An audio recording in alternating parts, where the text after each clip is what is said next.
Hello दोस्तों, आज की कहानी बहुत कमाल की है, इसलिए इसे पूरा सुनिएगा। मेरा नाम आर्यन है और मैं ऊर्जा विभाग में काम करता हूँ। मेरी एक खूबसूरत पत्नी और 1 साल का प्यारा सा बेटा है। हमारी शादी को 3 साल हो चुके हैं। हम दोनों ने लव मैरिज की थी, इसलिए शादी से पहले ही मेरी पत्नी के घर पर मेरा आना जाना लगा रहता था। मेरी पत्नी का परिवार छोटा था और हमारे घर से बस 2 या 3 किमी ही हैं। उनके घर में उनके माता पिता और एक छोटी बहन थी। उसकी छोटी बहन से तो मैं शादी से पहले ही काफ़ी घुल मिल गया था।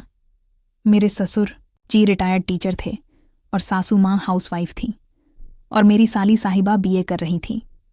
ससुर जी के रिटायरमेंट के बाद जो पैसा मिला उसे उन्होंने समझदारी से निवेश किया, जिससे घर की स्थिति काफ़ी अच्छी हो गई थी। अब वह अपने एक दोस्त के साथ साझेदारी में बिजनेस करते हैं, इसलिए दिन भर व्यस्त रहते हैं। मैं भी एक अच्छी पोस्ट पर ऊर्जा विभाग में नौकरी करता हूँ और मेरी पत्नी भी विकास बैंक में मैनेजर के पद पर नौकरी करती है। हमारे बेटे की देखभाल की जिम्मेदारी मेरी सासू माँ ने खुद ही उठा ली, क्योंकि हम दोनों ही नौकरी करते हैं तो हमारे बच्चे को संभालना थोड़ा मुश्किल हो जाता है। सासू माँ इस काम को खुशी खुशी करती हैं, क्योंकि यह उनके लिए एकमात्र मनोरंजन भी है और उनको बच्चे बेहद पसंद भी हैं। सच कहूं तो मेरी सासू माँ ने खुद को बहुत अच्छे से मेंटेन किया हुआ है। उन्हें देखकर कोई नहीं कह सकता कि उनकी 2 बेटियां हैं और उनकी उम्र 40 साल है। उनका शरीर पहले से ही एक मलयालम अभिनेत्री जैसा है, इसलिए उनकी डिलीवरी के बाद भी उनके शरीर पर ज्यादा असर नहीं पड़ा। उनकी लंबाई करीब 5 फीट 5 इंच है। घुटनों तक लंबे काले घने बाल, हल्की भूरे रंग की आंखें और उनका शरीर एकदम संतुलित है। उम्र के हिसाब से थोड़ा सा पेट निकला हुआ है, लेकिन नीले से चेहरे पर एक भी झुर्री नहीं आई। साफ सुथरी गोरी त्वचा और एक आकर्षक महिला हैं। कुल मिलाकर किसी भी आदमी को आकर्षित करने के लिए जो चाहिए वह सब उनके पास है। जब से मैंने उन्हें पहली बार देखा था तब से ही मेरा मन उनके लिए आकर्षित हो गया था, लेकिन समाज के नियम, संस्कार और रिश्ते नाते सोचकर मैं अपने मन को समझा लेता था। शादी के बाद जब मेरा बेटा पैदा हुआ और पत्नी को 4 महीने बाद नौकरी ज्वाइन करनी पड़ी, तब से सासू माँ ने बेटे की देखभाल अपने हाथों में ले ली थी। इसी वजह से मुझे रोज बेटे को छोड़ने और लेने के लिए ससुराल जाना पड़ता था। उनसे रोज मिलने और बातचीत करने के बाद मेरे अंदर दबे हुए विचार फिर से उभरने लगे थे। तब मैंने ठान लिया कि एक दिन उनसे अपने मन की बात जरूर कहूँगा। कई दिनों तक तो मैंने कोशिश की, लेकिन हिम्मत नहीं जुटा पाया। कुछ दिन गुजरे और इसी बीच ससुर जी के किसी दोस्त की मैरिज पर जाना था। ससुर जी खाने पीने के शौकीन थे और दारू वारू भी पी लेते थे, इसीलिए वह शादी में 7 दिन पहले ही चले गए। ससुर जी शादी में कुछ ज्यादा ही दारू न पी लें, इसीलिए सासू माँ ने ससुर जी का ख्याल रखने के लिए अपनी छोटी बेटी को भी साथ ही भेज दिया। घर में सासू माँ अकेली रह गई थी, इसीलिए मैंने और मेरी पत्नी ने सोचा कि जब तक ससुर जी नहीं आते तब तक हम सासू माँ के घर ही रहेंगे। हम दोनों को ही नौकरी से शाम के 5 बजे छुट्टी हो जाती है, लेकिन मेरी ड्यूटी मेरे शहर नवलपुर में ही होने की वजह से मैं अब 5:30 ही घर आ जाता हूँ। लेकिन मेरी पत्नी की ड्यूटी शहर के दूसरे ब्लॉक में है, इसीलिए वह वहां से 5:15 बजे बस से शहर आ जाती है और मैं इनको बाइक से घर ले आता हूँ। आज हम घर में सिर्फ मैं और मेरा बेटा और मेरी सासू माँ रह गए थे। जब भी मैं अपने ससुराल से अपने बेटे को लेने जाता था तो मैं वहां से चाय जरूर पीता था और चाय मेरी साली साहिबा बनाती थी। आज शाम जब मैं ससुराल गया तो मेरा मन चाय पीने के लिए हुआ, लेकिन मेरी साली साहिबा तो ससुर जी के साथ शादी में गई थी, इसीलिए आज चाय सासू माँ बनाने वाली थी। वह किचन में चाय बनाने के लिए गईं।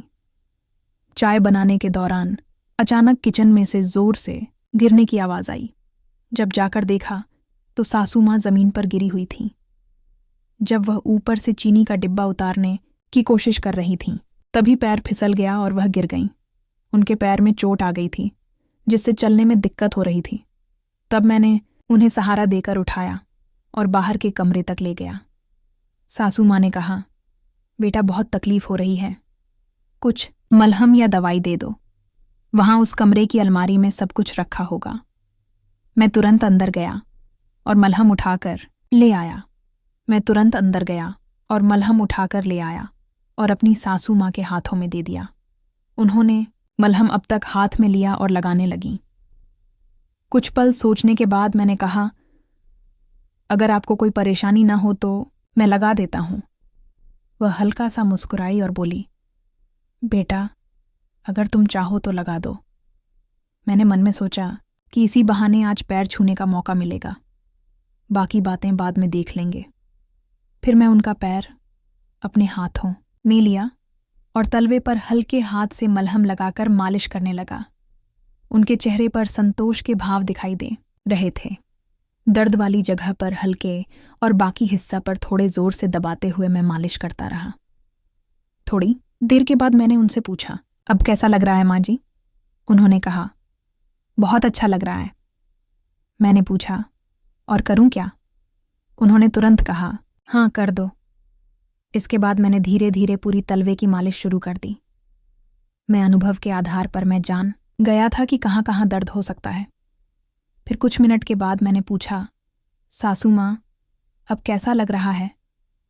उन्होंने कहा, अब आराम महसूस हो रहा है, बस अब ठीक है बेटा, अब मैं घुटनों पर खुद लगा लूंगी। उनके ऐसा कहने से मेरा सारा उत्साह ठंडा पड़ गया, लेकिन मैंने हिम्मत करके फिर कहा, अगर आपको कोई आपत्ति ना हो तो मैं घुटनों की मालिश कर देता हूं। मुझे पता नहीं था कि उनका जवाब क्या होगा, लेकिन उन्होंने हंसते हुए कहा, तलवों पर मलहम लगाते में इतना झिझक रहे थे, अब घुटनों पर लगाने के लिए तैयार हो गए। इस सवाल से मैं चौंक गया, समझ ना आया क्या जवाब दूं। तभी वह बोली, बेटा अगर तुम लगाना चाहते हो तो लगा दो, मुझे कोई आपत्ति नहीं है।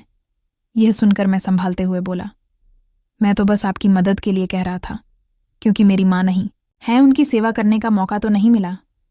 मैंने सोचा चल इनकी ही सेवा कर दूं। उन्होंने मुस्कुराते हुए मलहम मेरे हाथ में दे दिया और फिर मैं खुश होकर उनके घुटनों की मसाज करने लगा। मैं फिर से हाथ गोल गोल घुमाते हुए उंगलियों से दवा लगाकर मालिश शुरू की। अब मैं तलवे की मसाज करने के बाद घुटनों की मसाज कर रहा था।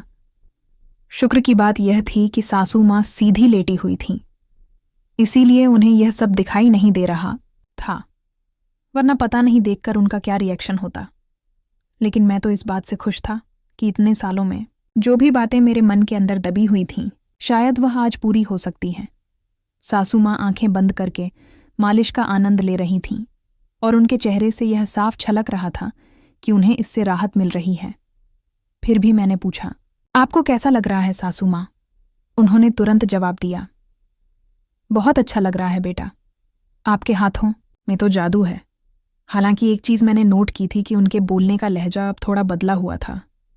यह सुनकर मैं थोड़ा चौकन्ना हो गया, लेकिन इससे मेरी हिम्मत और भी ज्यादा बढ़ गई।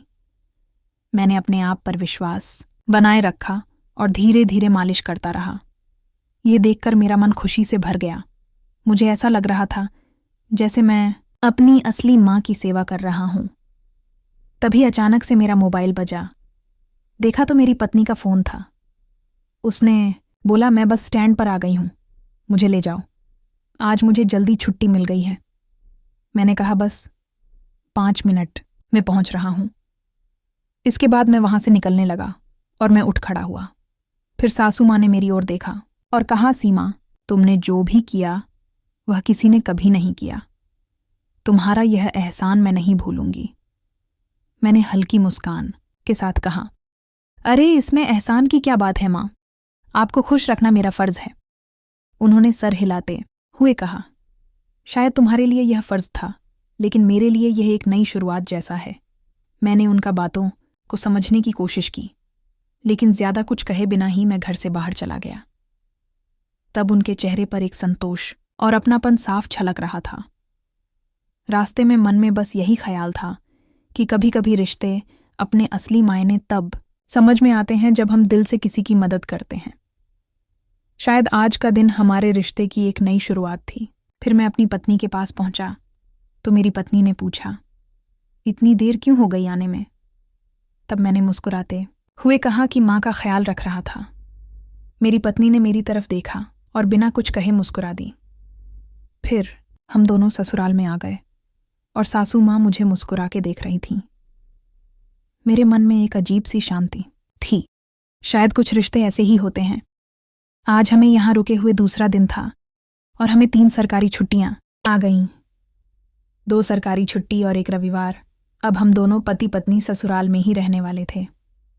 सासू माँ के गिरने की वजह से उनके पैर में मोच आ गई थी, जिससे उनको चलने में दिक्कत हो रही थी। इसलिए अब मेरी पत्नी ही माँ जी को कंधे का सहारा देकर इधर उधर लेकर जाती थी। अगर सरकारी छुट्टियां न होती तो सासू माँ की मदद करने का सौभाग्य मुझे प्राप्त होता, लेकिन मेरे फूटे कर्म मुझे उनकी सेवा करने का मौका ही न मिला। दोस्तों, मेरी कहानी कैसी लगी आपको? कमेंट करके बताएं। मेरे चैनल को लाइक, शेयर एंड सब्सक्राइब करें। मिलती हूँ एक और नई रोमांटिक वीडियो के साथ।